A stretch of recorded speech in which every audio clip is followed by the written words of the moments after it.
Muchas gracias por esa presentación tan cálida. Realmente no soy tan conocido de toda la República y así hacía falta decir algunos datos. Yo estudié medicina interna y trabajé en cuidados intensivos por 26 años en el Hospital del Seguro Social y estuve enfrentando a la muerte de mis pacientes todos los días. A veces varios pacientes al mismo tiempo, luchando entre la vida y la muerte. Es bastante estresante estar ahí, la vida de ellos parece que depende de nosotros, pero parece en serio. Mis compañeros se estresaban hasta el sangrado digestivo por la angustia de tener pacientes graves que manejar con sus manos y se les podía morir cualquiera en cualquier momento. Realmente se lucha contra la muerte, en una forma de decirlo, pero también se lucha contra la familia del paciente que está demandante, que está preocupada, que está muy angustiada, que piensa que nosotros podríamos salvarlo o no con un descuido y nos echan la mayor responsabilidad al hablar con ellos. El momento más difícil es cuando sale uno a informar a los pacientes, a los familiares, cómo está su paciente y cómo se acerca el momento de la muerte y cosas así. La mitad de los familiares quisieran que ya lo desconecten, que ya lo dejen descansar. La otra mitad quisiera que le hagamos toda la lucha, que no lo dejemos morir de ninguna manera. Y hay conflictos hasta violentos y verbales entre ellos y nosotros estamos en medio de la discusión. Es algo desgastante para muchos, sin lugar a dudas. A mí me tenían por tranquilo, por confiado, por animador de la familia. Durante todos esos años, mis jefes, los subdirectores me escogían: ve, tú explícale a esta familia, porque la familia está muy angustiada. Y como pastores también estamos enfrentando no solo la vida y la muerte física, sino la vida y la muerte espiritual. Nos toca ir a apoyar a los hermanos que tienen un familiar muy grave y nos toca tratar de alcanzar a un enfermo que todavía está consciente para que reciba el evangelio. Eso no es cuestión de vida o muerte, es cuestión de condenación o de salvación. Así que ambas cosas son muy fuertes, muy importantes, y el Señor me permitió estar todo ese tiempo en una sala de cuidado intensivo. Cuando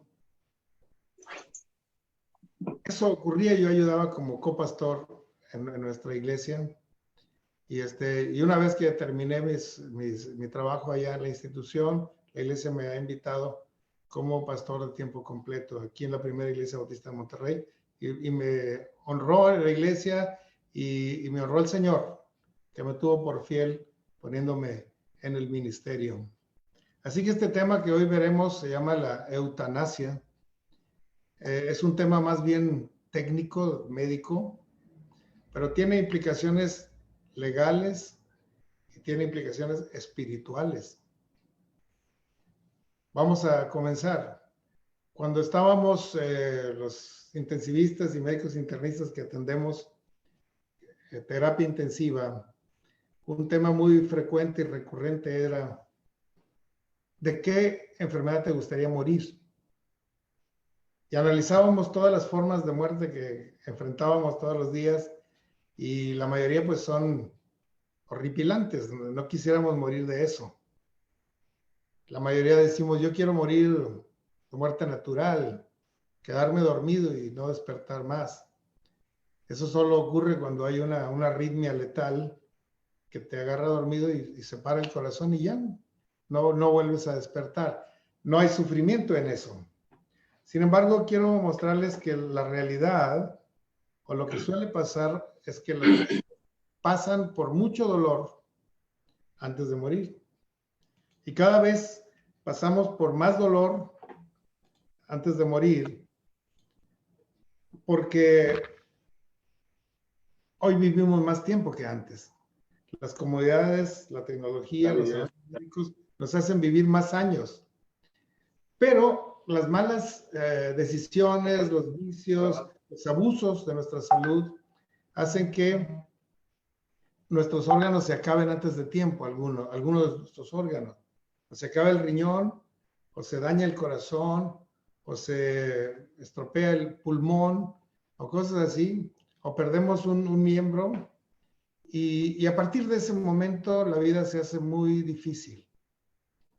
Constantes internamientos, estudios, terapias, diálisis, cirugías, tiempo de terapia intensiva, son cosas muy difíciles. Y por eso la gente quisiera acortar su sufrimiento.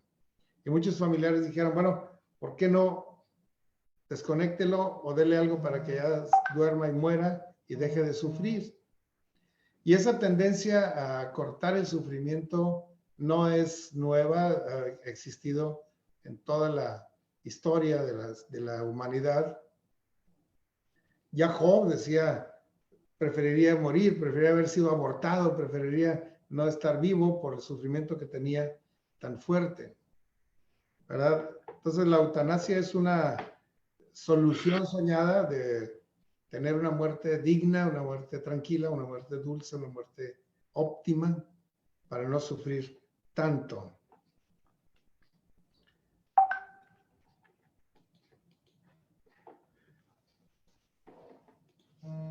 Las muertes naturales, que yo tuve 2 abuelos que murieron de muerte natural, ya no se ven hoy.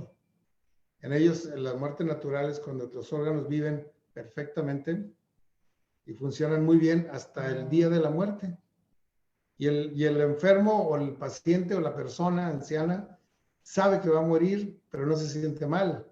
Sabe, reúne a todos, les dice su testamento, como Jacob lo hizo con sus hijos, y finalmente hace una oración y se queda dormido para siempre. Esa es una muerte natural que ya no vemos. Hoy se pasan varios días o semanas o a veces meses en el hospital con cirugías repetitivas, con entradas a terapia intensiva, con muchos abordajes, sondeos y cosas así, que hacen muy difícil soportarlo. Es verdaderamente angustiógeno, muy fuerte. Pero aparte del sufrimiento físico y moral, hay otro sufrimiento. Todo esto cuesta mucho dinero. Y los costos de la atención médica son cada vez más estratosféricos. Los gobiernos ya no quieren asumir estos gastos y los seguros de atención médica son limitados. Dice, lo más le vamos a dar hasta 500,000. Búsquese otro seguro o búsquese otra forma de pago porque hoy termina la cobertura del seguro. Y el paciente a veces se da cuenta de eso. O se da más cuenta de lo que nos imaginamos. Y eso le provoca a él mayor sufrimiento todavía.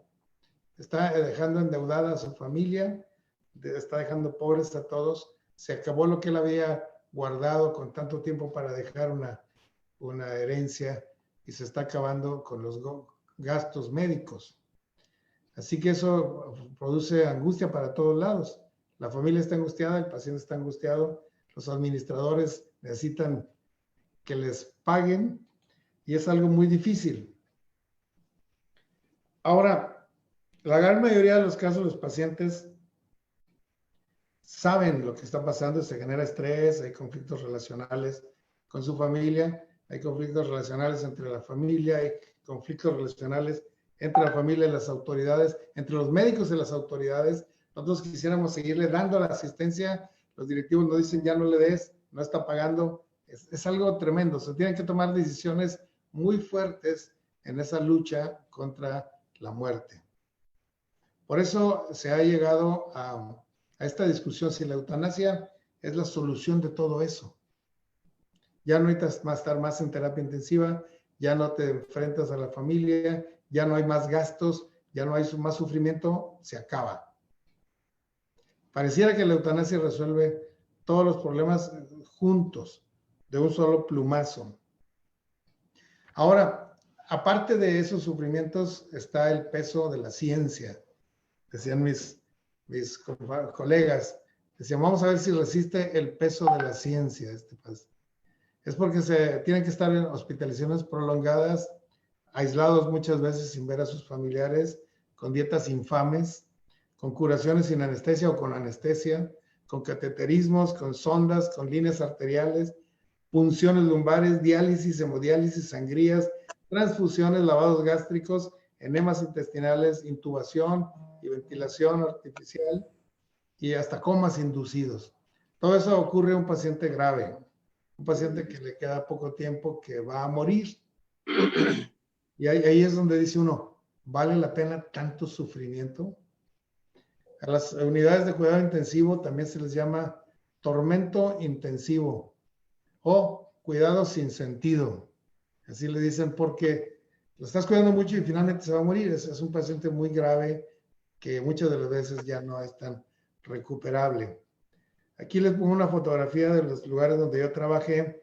Es el lugar donde viene a parar un enfermo grave, terminal o un enfermo crítico.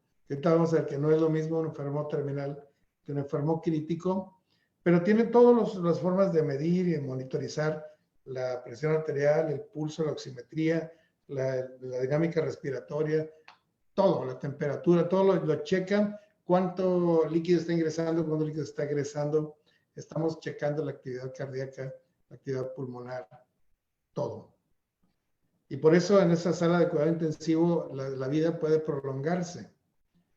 Si alguien podría haber muerto ayer, con todos estos cuidados puede pasar 3, 4 semanas con vida todavía, porque se tiene ese avance. Pero es un tiempo de sufrimiento para todos. Sufre el equipo médico y sufre el paciente y sufren los familiares, sufren los administradores, sufre todo el mundo. Así que el costo-beneficio hay una relación de cuánto cuesta lo que le estamos dando y cuánto beneficio le estamos dando.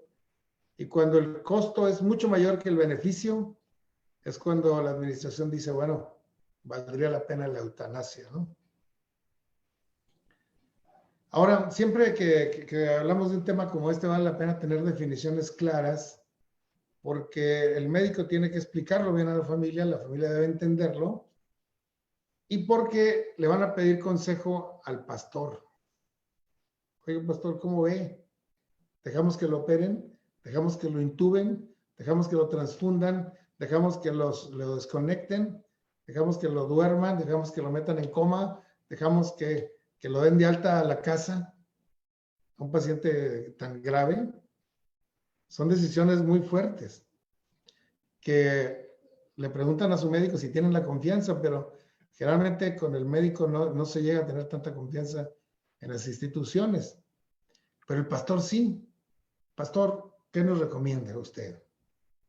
Y vale la pena que los pastores tengamos algo de ese conocimiento y muy claro y muy directo y muy sencillo. Y yo pretendo que al terminar de esta hora hayamos visto los conceptos principales. Vamos a ver qué es la eutanasia activa y pasiva, qué es la ortotanasia, qué es la distanasia, qué es la adistanasia, qué es el ensañamiento terapéutico, qué es el suicidio asistido, ¿de qué hablamos cuando decimos que alguien está en estado crítico? ¿De qué hablamos cuando alguien tiene una enfermedad incurable? ¿Qué es una fase terminal? ¿Qué son las medidas paliativas? ¿Qué es una fase agónica? ¿Qué es una situación posparo?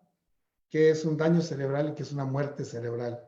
Esas cosas son de uso común para los médicos, pero no para alguien que no es médico, y por eso quiero compartirles estos conceptos con toda claridad para que los tengamos ahí. Si alguien quiere esta proyección, yo se la puedo mandar.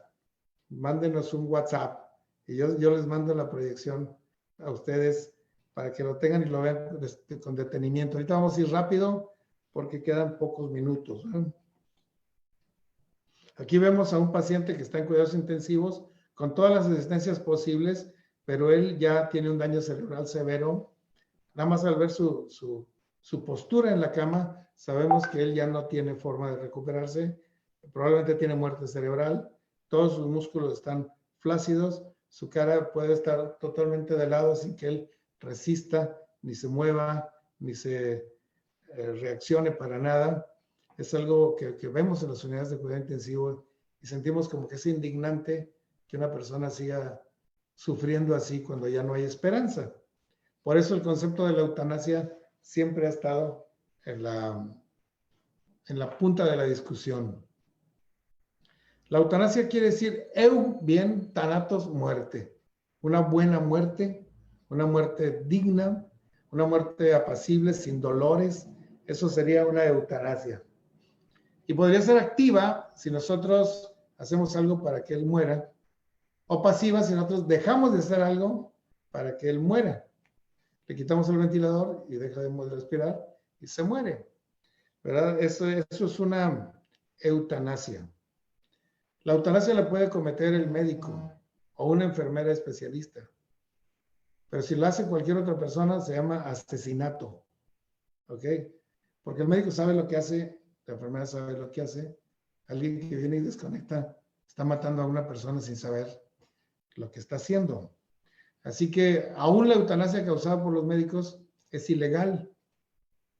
No debe ser. Y ningún médico se atrevería a cometer una eutanasia. Ni una enfermera lo haría. Va contra nuestra esencia, nuestra formación, nuestro principio, nuestra intención, nuestro entrenamiento está hecho para cuidar a las personas, para salvarles de la muerte, para prolongar su vida. De eso se trata. Nunca daríamos un paso atrás para perjudicarlo o para matarlo, así sea por misericordia. No lo haríamos.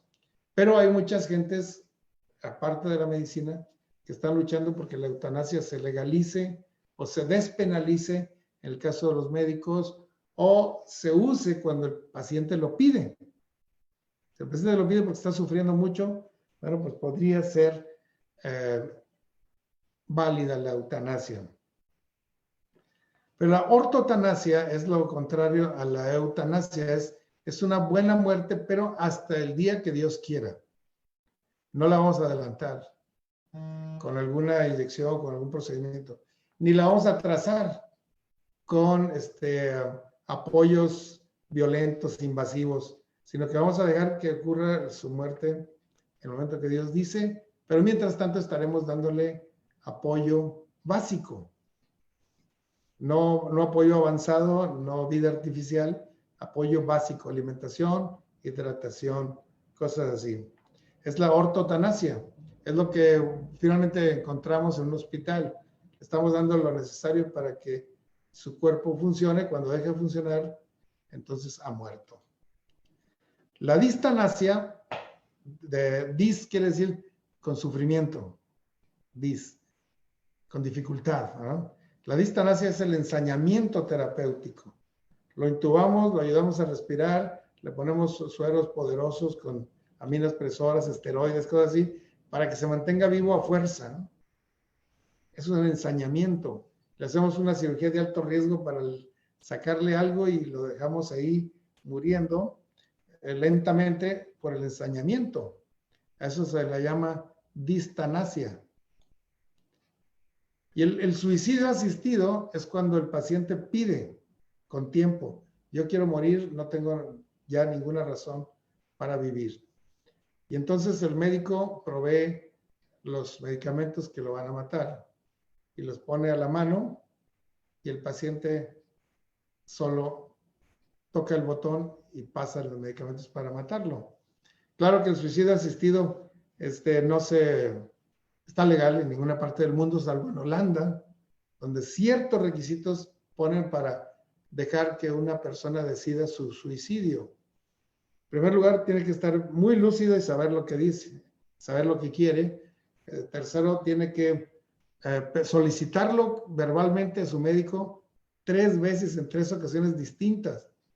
Porque alguien que está deprimido o triste puede pedir su muerte, pero a los 2 días decir, no es cierto, no se crea. Pero si vuelve a pedir con la misma intensidad durante 3 ocasiones, el médico entonces tiene la obligación de comentarlo en una junta médica, exponer todas las condiciones, y si la junta médica dice, sí, no tiene caso, dale la muerte, entonces se puede proceder. Eso ocurre nada más en Holanda y en el estado de Oregon, en los Estados Unidos. Fuera de ahí, en ninguna parte del mundo está autorizado el suicidio asistido. Hubo un caso del señor Román San Pedro, un joven de 20 y pocos años que sufrió un accidente y quedó cuadripléjico. No volvió a mover del cuello para abajo nada. Y él pidió, desde que esto pasó, que lo dejaran morir o que lo mataran, porque sus órganos quedaron buenos y él no quedó moribundo ni grave, nomás quedó paralizado del cuello para abajo. Después de 25 años de llevar a la corte varias veces la solicitud de que lo dejaran morir, la corte esto fue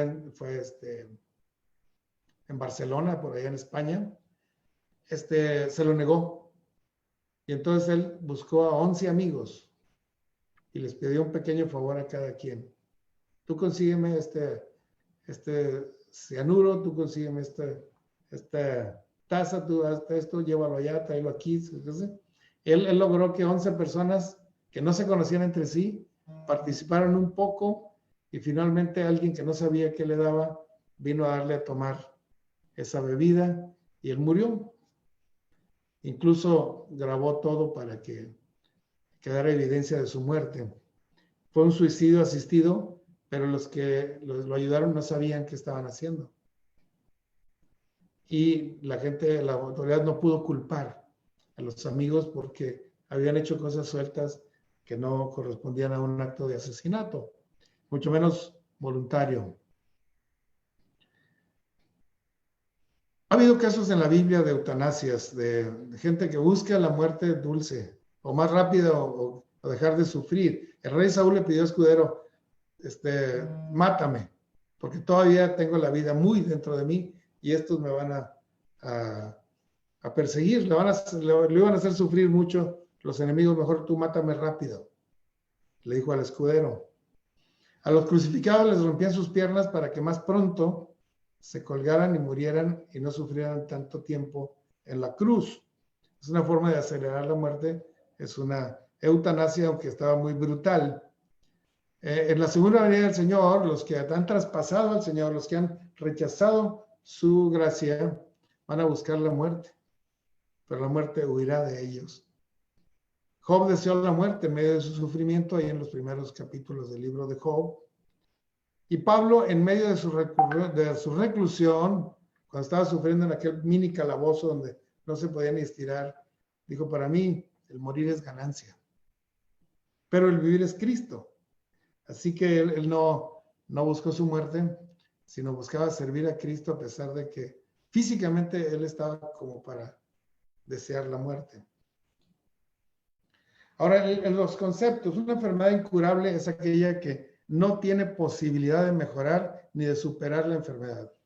Es una enfermedad como un cáncer metastásico. No hay forma de salir de eso. Se pueden vivir meses o años con una enfermedad incurable, pero es incurable.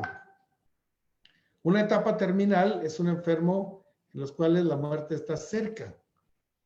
Menos de 6 meses, 3 meses, 2 meses, él va a morir pronto, se le considera una etapa o fase terminal. Las medidas paliativas son tratamientos físicos o farmacológicos que se usan para mejorar la calidad de vida de un paciente incurable o en fase terminal. No son cosas invasivas, no son agresividad, no son cosas artificiales, pero ayudamos quitándole el dolor, corrigiendo su alimentación, hidratándolo, evitando convulsiones. Son medidas paliativas, ¿no? La fase agónica son los minutos u horas antes de la muerte. En ese momento los signos vitales empiezan a bajar, y la conciencia se empieza a oscurecer, hasta que muere. Esa es la fase agónica, generalmente es irreversible. Cuando alguien entra en fase agónica va a morir y hay que entenderlo y hay que dejarlo ir. El estatus posparo es algo que ocurre últimamente cuando las medidas de reanimación cardiopulmonar han permitido que el 40% de los pacientes que han en paro vuelvan a vivir. No es resucitación, es reanimación. El paciente está prácticamente muerto porque se paró su corazón, dejó de respirar, pero se le aplican maniobras masaje cardíaco, respiración artificial y vuelve a vivir. Y en ese estado de posparo, el peligro de que vuelva a morir, de que vuelva a parar es muy alto. Más del 60% de los que salieron de un paro van a caer en paro antes de 24 horas. Es un estado muy, muy especial que requiere pasarlo a cuidado intensivo y ponerle ventilación asistida, porque va a parar otra vez probablemente. El daño cerebral es una situación que ocurre muy frecuentemente después de un paro, porque si el paro dura 2, 3 minutos, puede no haber daño cerebral, pero si dura más de 3 minutos, el cerebro se daña y puede quedar inconsciente por un tiempo, puede quedar paralizado de algún lado, puede quedar con crisis convulsivas, porque hay daño cerebral. Hay que entender eso. Y la muerte cerebral es la muerte cerebral es cuando el cerebro ya no tiene mayor vida, no hay reacción, no hay reflejos, no hay actividad eléctrica en el cerebro ha muerto. El diagnóstico de muerte cerebral, como ese paciente que vimos ahorita en la foto, no se puede hacer clínicamente, no puedo decir, este tiene muerte cerebral, a menos de que se practique un electroencefalograma. Y si este muestra totalmente planas las líneas eléctricas, es que ha muerto. Y se puede, no obstante que su corazón está latiendo y está siendo ayudado a respirar muy bien, su cerebro ha muerto y puede donar órganos o se le puede desconectar. Y no es una eutanasia. La eutanasia es cuando alguien sí está vivo y lo matamos, pero cuando hay muerte cerebral, lo podemos desconectar con toda tranquilidad. No es un asesinato, él ya murió. Y es que durante la historia ha habido diferentes conceptos de muerte, ¿no? En el tiempo bíblico, el que dejaba de respirar era muerto. Y expiró Abraham a los 140 años. Expiró, dejó de respirar y ya estaba muerto. Después, durante la época reciente, el paro cardíaco es la muerte, ¿no? Se paró el corazón, ya murió. Pero hoy clínicamente se considera muerto cuando el cerebro está muerto. Y entonces lo podemos desconectar.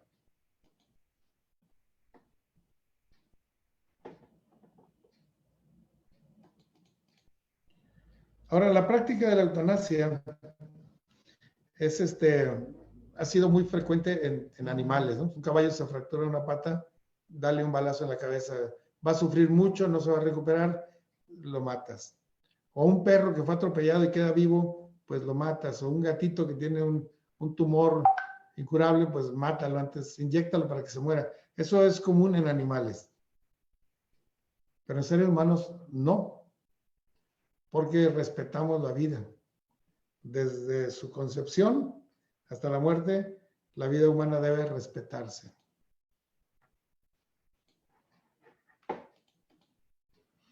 Ahora, ha habido un indicador que desde hace ya 2500 años ha regido la ética médica o la deontología, como le dicen hoy, que ha sido el juramento hipocrático.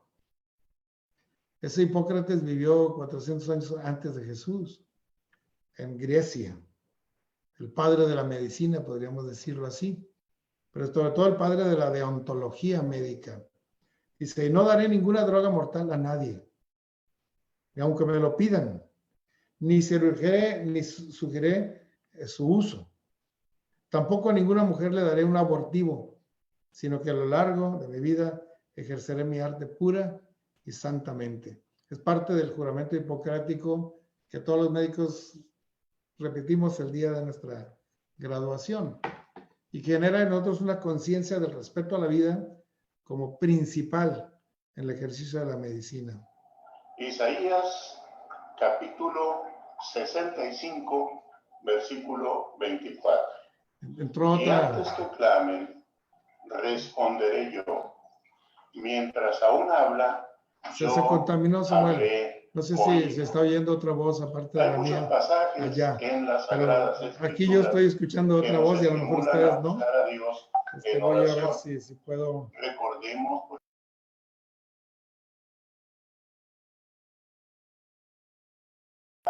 oirás mi voz.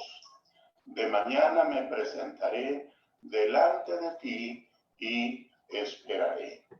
Salmo. Bueno, y quisiera saber, hermano Samuel Turgot, si todavía me oyen, porque le bajé el sonido a mi computadora. Sí, claro, todavía te escuchamos fuerte y claro. Sí, Y creo que era tu oyen computadora, todavía. querido, la del audio. Pero no me van a poder decir porque yo le bajé el sonido a mi computadora. Ese se va a ser el problema, ¿verdad? Vamos a ver. Sí, te escuchamos fuerte y claro. Y creo que era tu computadora la que estaba mandando el señal. Ahora, Adelante, fíjese querido. que muchas veces tenemos que tomar una decisión con un paciente grave y hay una familia presionando y hay situaciones de costos y hay situaciones así de alto sufrimiento y tomamos que una decisión rápida que no sea eutanasia, ¿verdad? ¿Qué vamos a hacer?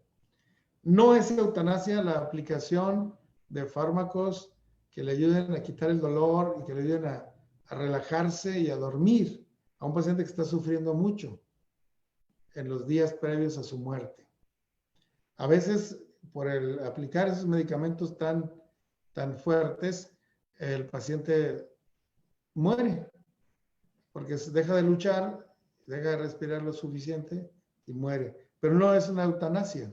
La intención no era matarlo, la intención era aliviar su dolor y darle un apoyo. Tampoco es eutanasia la omisión o retirada de los medios extraordinarios, invasivos y artificiales que están sosteniendo una vida. No es eutanasia, porque le estamos quitando solamente lo artificial, lo agresivo y lo invasivo, ¿verdad? No es una intención positiva de matar, estamos quitándole tormento extra. Así que los verdaderos candidatos a la eutanasia son los enfermos incurables, en fase terminal, con dolor intratable, que no se le puede quitar el dolor, que están sufriendo día y noche. Ese es un candidato a eutanasia. Especialmente los que están bien lúcidos y solicitan su muerte, la anhelan. Ellos han ido a la corte en diferentes momentos, en diferentes países, y han ganado. Y el juez determina que se le desconecte, que se le permita morir. Y entonces el médico, aún no queriendo, tiene que hacerlo por la orden judicial. Esos son gentes candidatos a eutanasia. Pero se han hecho como juicios aislados en los cuales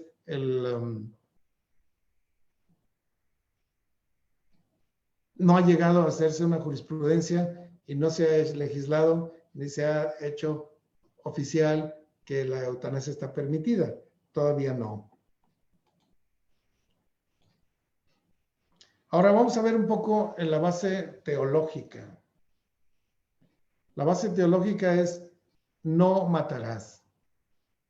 Éxodo 20, cuando está en el decálogo, dice no matarás en ninguna de las circunstancias, ni por misericordia, ni por pleito, ni por defensa personal, ni nada de eso, ¿no? Matar no está bien. Debemos respetar, según la Biblia, la dignidad de la vida humana. Pero alguien que dice, bueno, pero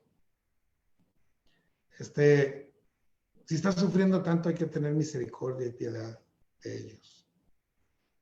Y muchos de los que defienden la eutanasia se creen más misericordiosos que Dios. Dice, pues Dios sí lo prohíbe, pero nosotros lo vamos a permitir para que deje de sufrir, ¿verdad? Pero dice ahí en Números, cualquiera que diere muerte a alguno por testigos, morirá el homicida. Quiero decir, así de delicado es el hecho de que matemos a alguien. Si el Señor dice, si tú matas a alguien debes morir también. Así que entendemos que el mandamiento es muy fuerte, muy explícito, muy completo y lo debemos acatar. También la Biblia dice que Dios es el dueño, el autor y el dador de la vida. Jehová dio, Jehová quitó, sea el nombre de Jehová bendito. Cuando Él diga, vamos a a matarlo, cuando vamos a quitar la vida porque el Señor es dueño, nosotros debemos bendecir su nombre. Pero si nosotros la quitamos, entonces estamos tomando el lugar de Dios y estamos teniendo, según nosotros, más misericordia que Dios, pero no es así. Un día estaba yo en el hospital y llegaron unos muchachos, como 5 o 6, jóvenes de esos fuertes, entre 20 y 30 años todos, y uno de ellos traía un revólver aquí escondido en su pantalón, pero se veía la cacha. Dice, queremos hablar con usted, doctor. Entonces, para no hacer ruido ahí, los llevé a las escaleras. A ver, véngase para acá, ¿de qué se trata? Queremos que desconecte a mi papá. ¿Que lo desconecte? Sí. Él había hecho un paro cardíaco y lo había sacado el equipo del turno anterior y lo dejaron conectado con un ventilador para sostener su vida, no fuera a parar otra vez. Y los muchachos vinieron a decirme, queremos que usted desconecte a su papá. Le dije, ¿por qué quieren desconectarlo? Apenas lleva 4 horas con el ventilador. Ni siquiera ha sufrido demasiado. Dice, porque mi mamá ya tiene varias semanas cuidándolo día y noche. Ya está muy hinchada, mamá. Y no queremos que también ella se nos vaya a morir. Mejor que se muera papá y que nos viva mamá. Y ahí los tenía yo rodeándome, uno de ellos con una pistola, pero no la sacó, no me amenazó, la traía guardada. Les dije, miren, vamos a ver a su papá. Si yo veo que tiene un daño cerebral, una muerte cerebral, podemos considerarlo el quitarle el ventilador y el tubo. Y fuimos a ver al papá. Y entrando, el padre que estaba con el tubo del ventilador aquí, volteó a vernos a la puerta, ¿sí? Con los ojos bien abiertos. Y me siguió a mí con toda la mirada, ¿eh? Y le dije, este hombre está consciente, está lúcido, está vivo, ¿no? Le dije, ¿cómo se siente, señor? Y él me dijo, tengo hambre, ¿eh? Pero no podía hablar por el tubo. Así que salí de ahí, le dije, vengan muchachos, miren, sí lo voy a desconectar, pero no para que se muera. Lo voy a desconectar porque él está bien. Se recuperó totalmente, reconoce a las personas, respira y está queriendo comer. Eso habla de que está bien vivo. Pero lo que sí les voy a ordenar a ustedes 6 es que lleven a su mamá a su casa y la dejen descansar y ustedes túrnense para cuidar a su papá, porque eso es lo que tienen que hacer.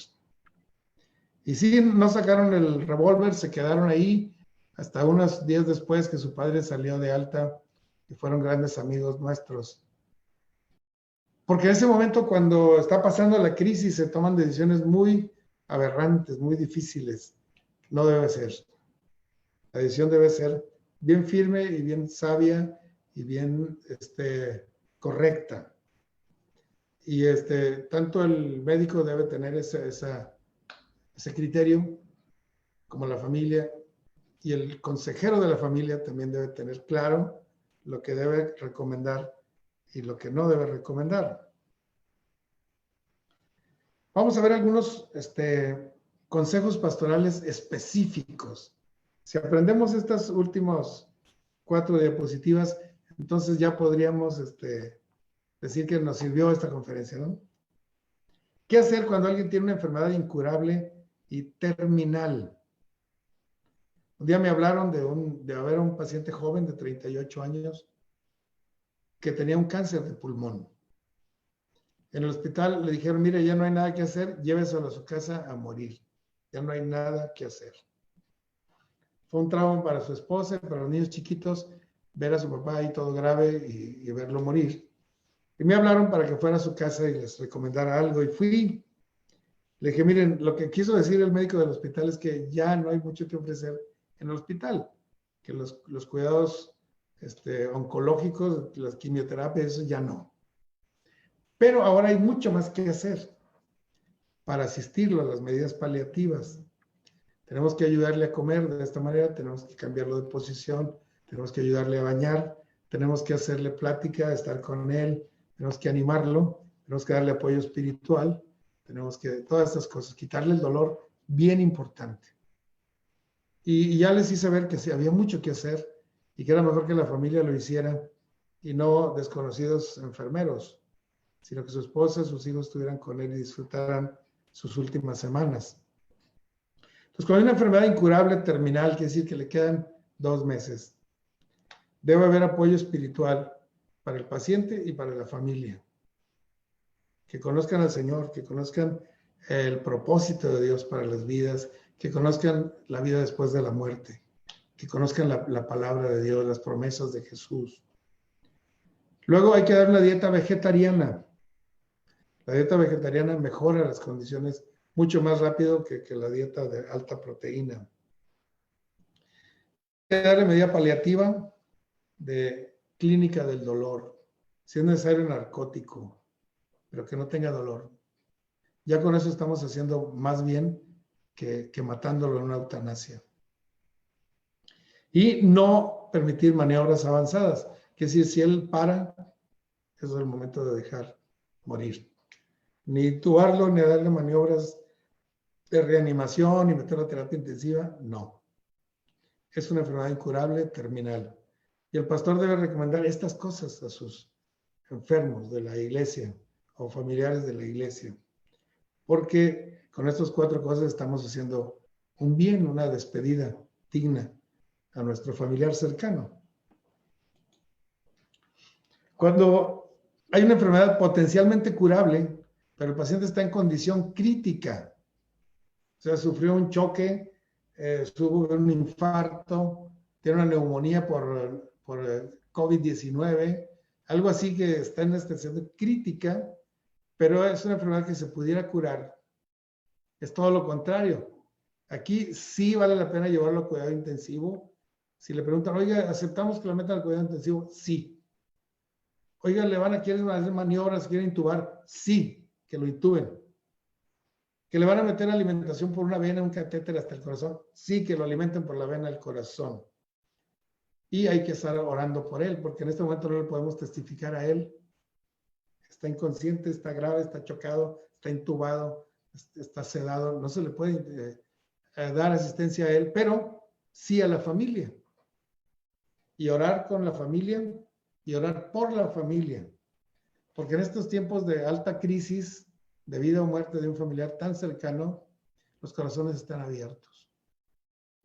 Y Dios da bendición a esas familias si oramos con ellas y si los enteramos de la gracia de Dios. Ahora, si alguien estaba previamente sano, pero sufre un choque traumático, ¿qué hacemos?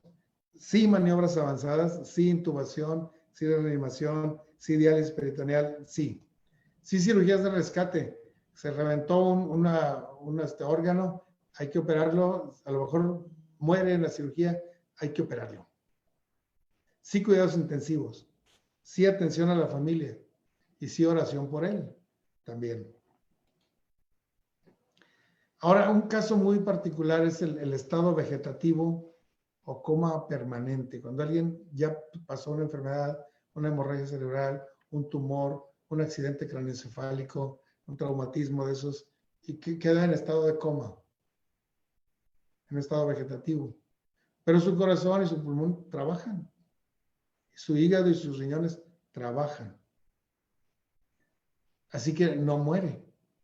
Hay gente que está en coma permanente por meses o hasta por años. Ahí, ¿cuál debe ser nuestro consejo? Hay que hacer un electroencefalograma para ver si tiene muerte cerebral. Y si tiene muerte cerebral, entonces se pueden retirar todas las medidas avanzadas, la ventilación mecánica, que se retire. No tiene caso. Tiene muerte cerebral. Sí deben continuarse las medidas básicas de hidratación, de alimentación por sonda, para que no se desnutra, no se deshidrate y muera antes de tiempo, sino cuando el Señor diga. Y hay que dar atención espiritual a la familia porque él está inconsciente. Pero la familia debe recibir el consuelo de la palabra de Dios y del amor cristiano de nuestra presencia, de nuestra visita, de nuestro cuidado pastoral. Ahora, nuestra posición, ¿verdad? Porque nos van a preguntar que si es un foro, quizá venga un periodista o quizá nos citen a un programa de televisión para hablar acerca de la eutanasia. ¿Qué dicen los bautistas? ¿Qué dicen los metodistas? ¿Qué dicen los mormones? ¿Verdad? Ya me han pasado eso y les digo, no importa lo que yo diga, importa lo que Dios dice. Yo puedo decir muchas cosas, pero nadie tiene una verdad absoluta sino la revelación de Dios. Pero bueno, nosotros debemos tener una posición firme respecto a lo que es la eutanasia. La primera posición, no a la eutanasia en ningún caso. No, porque la Biblia dice no matarás. Y el que mate, que muera. ¿Ok? La primera cosa. Segundo, debemos combatir el dolor siempre y nunca quitar la vida. No a las medidas avanzadas en los casos incurables. Si es incurable la enfermedad, no debe intubarse, no debe meterse a cuidado intensivo, no tiene caso ese tormento, porque sí es pesada la medicina y no va a haber esperanza. Cuarto, sí a medidas paliativas en enfermedades terminales en su casa y con asistencia espiritual. Los pacientes terminales es mejor que estén en su casa despidiéndose de su familia. Eso es lo mejor. Es lo que ellos quisieran. Porque si pasan las últimas semanas de su vida en un hospital, aislados, con tubos y tormento intensivo, ese es una distanasia. Es un sufrimiento exagerado que nosotros les damos. Un ensañamiento terapéutico. Entonces, no, más bien medidas paliativas en su casa y con asistencia espiritual frecuente. Visita pastoral o de hermanos. Ahora, quinto, sí a los cuidados intensivos, sí a las cirugías de riesgo, sí a las medidas avanzadas en pacientes que son recuperables. Tengan la edad que tengan. Si están críticos, permítanles, díganles que sí. ¿Lo van a operar? Sí, opérenlo. ¿Quiere intubar? Sí, intúbenlo. Que si quiere dar cuidado intensivo, sí. ¿Le va a poner un catéter? ¿Que va a hacer una gastrostomía? Sí. Todas las maniobras avanzadas, invasivas, agresivas, que pueden salvar la vida, sí. Esa es la posición que tenemos los médicos, pero esta es la posición que también deben tener los pastores, es la posición que deben tener las familias cuando tienen a un enfermo de esas características. Bueno, esta es la presentación que tenía, fui un poco rápido porque el tiempo se nos acaba. Si ustedes tienen preguntas, las pueden hacer por el WhatsApp y con todo gusto las contestaríamos.